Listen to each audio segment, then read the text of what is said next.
Hi everybody, happy Tuesday! I'm so glad you guys are back for chapter 4, A New Friend. So in the last chapter we got some clues. We heard that Andrew Belden might have something he's interested in, or they called it an obsession, so maybe something he's really excited about or really interested in.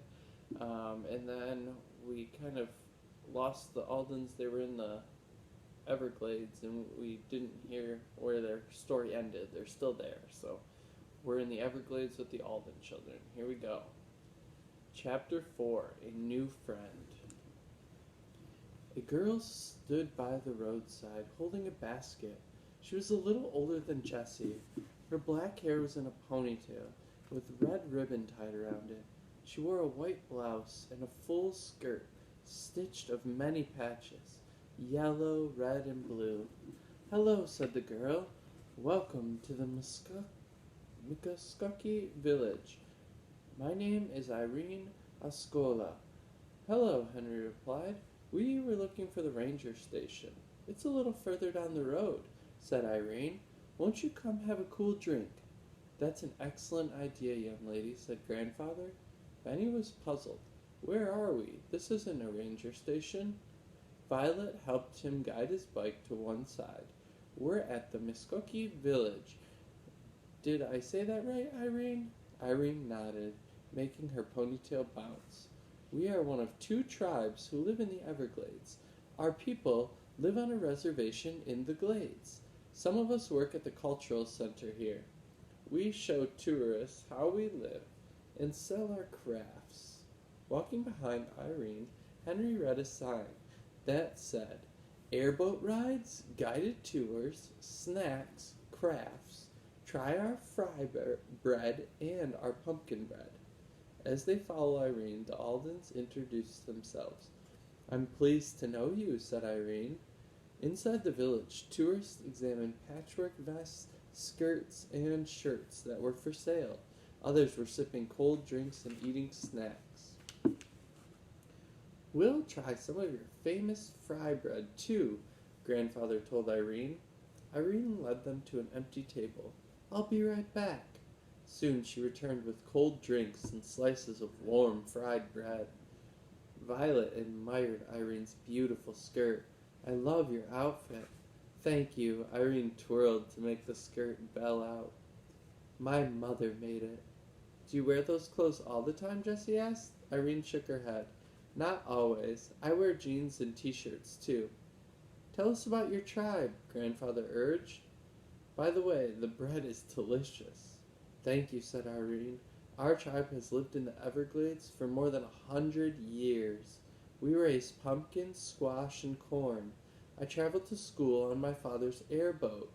"Neat," said Benny. Ever since he'd seen one of those noisy boats skimming over the grass, he wanted to ride one. Irene laughed. "Well, it's the only way to get to school." Nope. Let's see if I read this page. "What are those buildings called?" asked Henry. "Chickees," Irene replied. "Those are our traditional dwellings. We sleep in hammocks or up on cypress platforms." "It's like a tree house," Violet commented. "We also have other houses," Irene added, "with screened windows all around and shutters that can be closed during storms and hurricanes." Benny wiped his mouth and declared, "I want to live here." "We'd love to have you, Benny," Irene said, "but you might get tired of living outdoors." Benny shook his head. "No, we used to do it all the time." Violet explained that the Aldens had once lived in an abandoned boxcar. "That was before Grandfather found us," she concluded. Irene seemed impressed. "You've had very exciting lives." "We solved mysteries, too," Benny added. "But we're stumped on our current case," Jessie said, her chin on her fist. Irene leaned forward, fascinated. "You solve mysteries? I love to read mystery stories. Tell me about your case." "This time," Grandfather answered. "Maybe you can help us, Irene. We're looking for a missing park ranger. His name is Andrew Belden." Irene's dark eyes widened. "Ranger Belden? I know him well. He brings me books from the big public library. We have very few books on the reservation. Ranger Belden stops by the library every 2 weeks. When did you see him last? Henry asked. Let me see, Irene thought a moment. It's been more than 2 weeks. He picked up my books and returned them to the big library, but he hasn't been back. I was wondering why we hadn't seen him lately. No one has seen him for a while, said Violet. Then she explained how grandfather's friend had asked them to come look for Andrew. That's very strange, Irene agreed. Ranger Belden loves his job. He wouldn't just quit. I've talked to officials at the Park Service, said Grandfather, but they don't know where he is either. If Ranger Belden is lost in the glades, he could be in real trouble, Irene said. That's what we're afraid of, said Henry. James Alden pointed to the sign. I see airboat tours are given here. Irene nodded eagerly. My father, Billy Ascola, has his own airboat. He often drives tourists into the glades. Can we ride on your father's airboat to look for Andrew Belden? Benny asked. Maybe we'll find him that way. Now Irene frowned. Tourists like the airboat because they're exciting, but they are very noisy. The big monsters scare the birds and animals. Then she brightened. But we can look for Ranger Belden by canoe. Canoes are quiet and safe. We can go almost anywhere in them, places you can't go on foot or by bike. The canoes were all rented, so Grandfather rented 3 canoes for the next day. They bade Irene goodbye.